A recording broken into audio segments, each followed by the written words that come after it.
আসসালামু আলাইকুম রহমতুল্লাহি ওবরকাতুহু। সম্মানিত দর্শক, বাংলাদেশ জাতীয়তাবাদী দল বিএনপি এই দলটির যে সম্ভাবনা জুলাই আগস্ট বিপ্লবের পর যেভাবে জ্বলে উঠেছিল, এটি ক্রমশ ম্রিয়মাণ হতে চলেছে। বিএনপিকে কেন্দ্র করে যে দেশি এবং বিদেশি চক্রান্ত চলছে এবং এই চক্রান্ত মোকাবেলা করার জন্য বিএনপির যে ধরনের প্রস্তুতি দরকার, যে ধরনের কার্যক্রম দরকার, যে ধরনের কূটনীতি দরকার, তার কোনোটিই হচ্ছে না। আওয়ামী লীগের জমানার পুরোটি সময় যেভাবে তারা সময় কাটিয়েছে এবং বারবার শুধু অপেক্ষা করেছে, দেখি এবার ঈদ যাক বা সামনের কুরবানি আসুক, বর্ষাকাল তো গেল, এবার শীতকালে আর আওয়ামী লীগকে একটু ছাড় দেওয়া হবে না। তো এই সকল যে কথাবার্তা তারা বলতেন এবং প্রায় সব সময়টিতেই আওয়ামী লীগের জুলুম অত্যাচারের শিকার হতে হতে বলতে গেলে দেয়ালে তাদের পিঠ থেকে গিয়েছিল। ঠিক সেই জায়গা থেকে প্রকৃতির একটি অপার করুণা দ্বারা যেভাবে একটা সুযোগ বিএনপির জন্য চলে এসেছিল, তা সম্ভবত বিএনপির হাতছাড়া হয়ে গেছে। আমি যাচ্ছে বলছি না, আমি বললাম যে অলরেডি গিয়েছে। এখন কি হবে? এখন তাদের অবস্থা সেই বিএনপির যে সাবেকি অবস্থা আওয়ামী লীগ জমানাতে সেরকম হবে, অথবা তার চেয়ে খারাপ হবে। কারণটা কি? কারণটা হলো যে যখন বসন্ত আসে, ঠিক সেই সময় বাগানে ফুল ফোটে এবং যখন ফুল ফোটে তখন কোকিল গান গায়। এই যে আমি যখন ভিডিওটি করছি, তখন চারিপাশ থেকে আপনি দেখবেন যে কোকিলের কুহু কুহু ডাক শোনা যাচ্ছে। বসন্ত সমাগত, তাই কোকিল ডাকাডাকি করছে। আমাদের রাজনীতির যে বসন্তকাল, বিএনপি রাজনীতির যে বসন্তকাল, সেই বসন্তকালটি ছিল আগস্ট, সেপ্টেম্বর, অক্টোবর। এই ৩টি মাসে তারা দোয়া দুরুদ তসবিহ তাহলিল পড়ে সময় কাটিয়েছে। এখন যে কাজটি হচ্ছে সেটি হলো, জনাব তারেক রহমান সাহেব লন্ডনে বসে তার বাসায় বসে প্রায় প্রতিদিনই একাধিক স্কাইপে মিটিং করছেন, কিন্তু এই স্কাইপে মিটিংয়ে কোনো কাজের কাজ হচ্ছে না।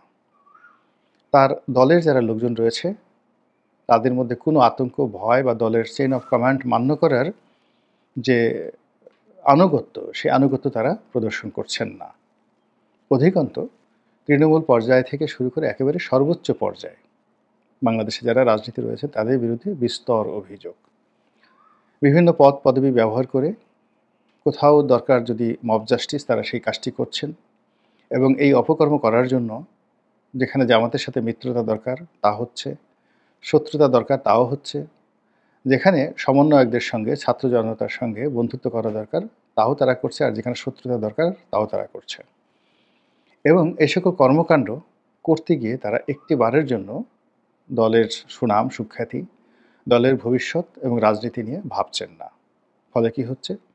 চারিদিকে দুর্গন্ধ দুর্গন্ধ দুর্গন্ধ ছড়িয়ে পড়েছে এবং সকল দায় দায়িত্ব বিএনপির উপর বর্তাচ্ছে। ফলে যদি একটি ক্রেডিবল, অংশগ্রহণমূলক, তারপর একটি স্বচ্ছ মানে ট্রান্সপারেন্ট নির্বাচন হয়, জনগণ ভোট দেওয়ার সুযোগ পায়, তাহলে আজ থেকে ৬ মাস আগে বিএনপির যে সম্ভাবনা ছিল এটি নষ্ট হয়ে গিয়েছে। এবং এই কাজগুলো যে হয়েছে, এখানে বিএনপির যেভাবে নেগলিজেন্সি রয়েছে, তারপরে নেতৃত্বের অদূরদর্শিতা রয়েছে, সাহসী যে সিদ্ধান্ত এটি নেওয়ার জন্য তারা যে কর্মকাণ্ড করা দরকার সেটি তারা করতে পারছেন না। ফলে কি হচ্ছে? বিএনপি যারা প্রতিপক্ষ তারা মাঠ দখল করে ফেলেছেন এবং আমরা এখন ছাত্রদের এই নতুন রাজনৈতিক দলকে অনেকে তুচ্ছ করছি, তাচ্ছিল্য করছি। কিন্তু বাস্তবতা হলো যে পৃথিবীর ইতিহাসে আপনি যখন কাউকে তুচ্ছ করবেন, তাচ্ছিল্য করবেন, সেটা মশা হোক, মাছি হোক, দেখা গেল সেই মশা এবং মাছির যে জীবাণু কামড়, এতেই কিন্তু আপনার প্রাণ যাবে। শেখ হাসিনার পতনের একটু ইতিহাস দেখুন। তিনি বিএনপিকে শেষ করার চেষ্টা করেছেন, জামাতকে শেষ করার চেষ্টা করেছেন এবং অনেকাংশে সফল হয়েছেন। দুটো রাজনৈতিক দলের যে শীর্ষ নেতৃত্ব রয়েছেন তাদের অনেককে কবরে পাঠিয়ে দেওয়া হয়েছে, অনেককে ফাঁসিতে লটকানো হয়েছে, অনেকের মেরুদণ্ড ভেঙে দেওয়া হয়েছে এবং বাকি যারা ছিলেন তারা সকালে একবার গণভবনে হাজিরা দিতেন, আবার রাতে এসে অন্য জায়গায় হাজিরা দিতেন। কখনো ডিজিএফআই, কখনো এনএসআইয়ের হুকুমে তারা চলতেন, আর কখনো লন্ডন থেকে তারেক রহমান সাহেব যে কথা বলতেন সেই কথা প্রেসের সামনে এসে মানে বলতে থাকতেন। তো এই যে রাজনীতির যে ধারাবাহিকতা, এই ধারাবাহিকতা এখনও কিন্তু ওইভাবেই চলছে।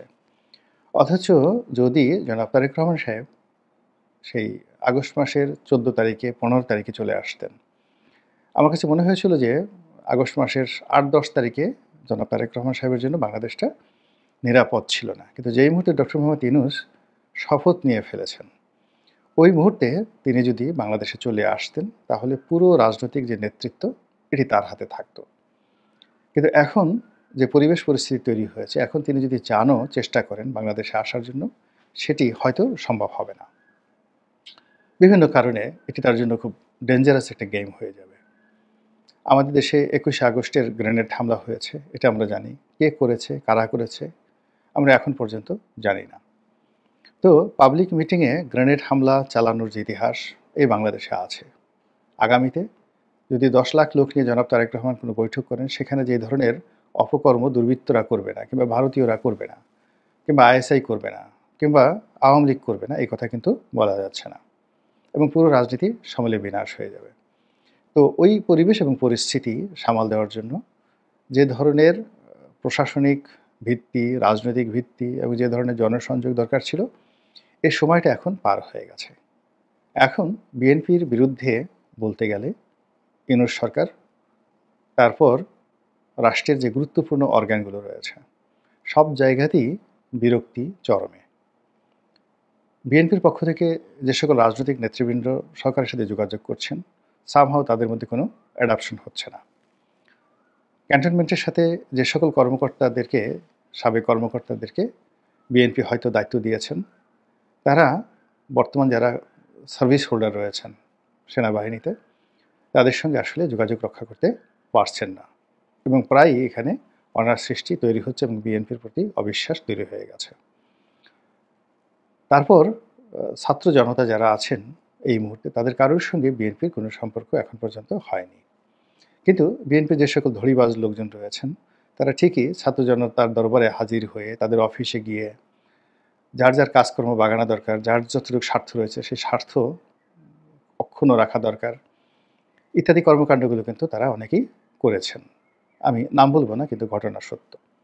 কিন্তু অ্যাজ এ পার্টি বিএনপি, এবং অ্যাজ এ পার্টি ছাত্র জনতার পার্টি, সেই ছাত্র জনতার পার্টির সঙ্গে কোনো অবস্থাতেই বিএনপির একটা হৃদ্যতাপূর্ণ সম্পর্ক তৈরি হয়নি, বরং এটা এখন অনেকটা দাকুমড়া সম্পর্কে পরিণত হয়েছে। এবং ছাত্র জনতার এই দলটির সঙ্গে এই মুহূর্তে দেশি বিদেশি চক্র কাজ করছে, রাষ্ট্র কাজ করছে, সরকার কাজ করছে। এখানে অঢেল অর্থ রয়েছে, বিত্ত রয়েছে, প্রভাব রয়েছে, প্রতিপত্তি রয়েছে, এবং তারা যে কোনো মব জাস্টিস করে সেটা হজম করার মতো ক্ষমতা এখনও পর্যন্ত তারা রাখে। কাজেই তাদেরকে তুচ্ছ এবং তাচ্ছিল্য করা এক ধরনের, আমি মনে করি, উদাসীনতা। নির্বুদ্ধিতা বলার দুঃসাহস আমার নেই, কেননা বিএনপিতে যারা আছেন প্রায় সবাই আমার সাথে জ্ঞানী গুণী। আমি আমার বাইরের দৃষ্টিকোণ থেকে, আমার যেহেতু একটা প্ল্যাটফর্ম রয়েছে, তাই আমি কথা বলতে পারছি। হয়তো অনেকে বলছেন না, কিন্তু আমি মনে করি রাজনীতি বা অন্য যে কোনো বিষয় তারা আমার চেয়ে অনেক অনেক বেশি জানেন এবং বোঝেন। তো যেটা বলছিলাম, যে এই কারণে কি হলো, এই ছাত্রদের সাথে তাদের সম্পর্কটা তারা এখন স্ট্যাবল করতে পারেনি, বিএনপির সঙ্গে তাদের সম্পর্কটা স্ট্যাবল করতে পারেনি। আর অন্যদিকে দল ভাঙা এবং গড়ার যে অতীত কর্মকাণ্ড রাষ্ট্রের পক্ষ থেকে হয়, সেই কর্মকাণ্ডগুলো কিন্তু দ্বিধার্সে এগিয়ে চলেছে। আর এর মধ্যে আপনি দেখবেন ছোট ছোট রাজনৈতিক দল, কেউ চীন যাচ্ছে, কেউ ইউরোপে যাচ্ছে, কেউ মক্কা যাচ্ছে, কেউ মদিনা যাচ্ছে, এবং যার যার মধ্যে করে তারা কিন্তু আতঙ্কগ্রস্ত আছে। নতুন একটা ভাঙাচোরা হচ্ছে ছোট বড় সব দলের মধ্যেই। আওয়ামী লীগকে মাঠে নামানোর জন্য বিভিন্ন অ্যাঙ্গেল থেকে চেষ্টা করা হচ্ছে। এখানে শেখ হাসিনার কাউন্টার একটি গ্রুপ দাঁড়া করানোর চেষ্টা করা হচ্ছে। আওয়ামী লীগ থাকবে, কিন্তু শেখ পরিবার থাকবে না, শেখ হাসিনা থাকবে না। এখনও পর্যন্ত কনক্রিট কোনো কিছু হয়নি। অতীতের অভিজ্ঞতার আলোকে কোনো ব্যক্তি, কেউই এই গোয়েন্দা সংস্থার জালে পড়ে বা সরকারের জালে পড়ে, মোহজালে পড়ে আওয়ামী লীগের বিরুদ্ধে অতীতের সেই সংস্কারবাদী গ্রুপের মতো নতুন একটি সংস্কারবাদী দল আওয়ামী লীগ করার সাহস বা দুঃসাহস কেউ এখন দেখাচ্ছে না। ফলে পুরো নেতৃত্ব, আওয়ামী লীগের পুরো নেতৃত্ব ভারত কেন্দ্রিক, পুরো নেতৃত্ব এখন শেখ হাসিনা কেন্দ্রিক। শেখ হাসিনা এবং ভারত যেভাবে বলবে, এখনও পর্যন্ত আওয়ামী লীগের যারা সাধারণ নেতৃত্ব রয়েছে তারা সেই দিকেই যাবে। এবং সেক্ষেত্রে আগামীতে আওয়ামী লীগের সঙ্গে বিএনপির কোনো ঐক্য হওয়ার সম্ভাবনা এই মুহূর্তে দেখা যাচ্ছে না। সেই তুলনায় জামাতের সঙ্গে আওয়ামী লীগের ঐক্য হওয়ার সম্ভাবনা খুবই, খুবই বেশি। তো রাজনীতির ময়দানে বিএনপি বলতে গেলে এখন বন্ধুহীন, একেবারে একা। তারা ইতিমধ্যে বেশ কয়েকজনকে বন্ধু করার চেষ্টা করেছিলেন, যারা ব্যক্তিকেন্দ্রিক। আমি কারো নাম বলে ছোট করব না, যাদের কোনো দল নেই। ব্যক্তি হিসেবে তাদের পরিচিতি রয়েছে, তাদের সঙ্গে বিএনপি বন্ধুত্ব করার চেষ্টা করেছে সর্বোচ্চ ছাড় দিয়ে। কিন্তু এই লোকগুলো টাকার কাছে বিক্রি হয়ে গেছে। হয়তো কোনো দেশি গোয়েন্দা সংস্থা অথবা বিদেশি গোয়েন্দা সংস্থা, এবং এই গোয়েন্দা সংস্থা যদি এই সমস্ত লোকদেরকে এখন বলে তোমরা অমুকের পা চাটো, অমুকের জুতা মাথায় নিয়ে ঘুরো, সেই কাজটাই তারা করবে। ফলে কি হলো, বিএনপির এই যে আগস্টের পরে তারা নতুন যে মেরুকরণ করতে চেয়েছিলেন যাদের সঙ্গে, সেই মেরুকরণ আর হচ্ছে না। ফলে পুরো দলটিকে নিয়ে তার বিরুদ্ধ পক্ষ যারা রয়েছে তারা বিভিন্ন অ্যাঙ্গেলে থেকে অনেকটা একহাট্টা হয়ে গেছে বিএনপি ঠেকাও। আর সেই বিএনপি ঠেকানোর যে যুদ্ধ চলছে, সেই যুদ্ধের ময়দানে বিএনপি বিপুল বিক্রমে যে এগিয়ে যাবে, সেই নেতৃত্ব মির্জা ফখরুল সাহেব এর হাতে আছেন কিনা উনি বলতে পারবেন, বা সালাউদ্দিন সাহেবের হাতে যে কোনো সিদ্ধান্ত ইন্ডিপেন্ডেন্টলি নেওয়ার জন্য তিনি ক্ষমতাপ্রাপ্ত কিনা এটা উনি বলতে পারবেন, আমরা বলতে পারবো না। মির্জা আব্বাস এখন কোথায় আছে, কিংবা তারেক রহমান সাহেব খুব দ্রুত বাংলাদেশে এসে নেতৃত্ব নেবেন কিনা, বা নিলেও তিনি কতটা সফল হবেন, এই বিষয়ে আমরা কেউ বলতে পারছি না। কিন্তু প্রতিদিনই বিএনপির লোকসান হচ্ছে, ভীষণ রকম লোকসান হচ্ছে। এবং লোকসান হতে হতে আগামী ২-৩ মাসের মধ্যে বিএনপি এমন একটা রসকসহীন, মানে আমরা ছোটোকালে একটা যাকে বলা হয় বলতাম রসকস সিঙ্গারা বুলবুলি, এরকম তো রসকস সিঙ্গারা বুলবুলি এরকম একটা অবস্থায় পৌঁছে যাবে যে এই দলটি আর নভেম্বর মাসে এসে নির্বাচনে যে হুঙ্কার দেওয়ার পর্যায়ে আর থাকবে না। মহান আল্লাহ ভালো জানেন। আল্লাহ আমাদের সবাইকে হেদায়েত দান করুন এবং হেফাজত করুন। আসসালামু আলাইকুম রহমতুল্লাহি ওয়া বারাকাতুহু।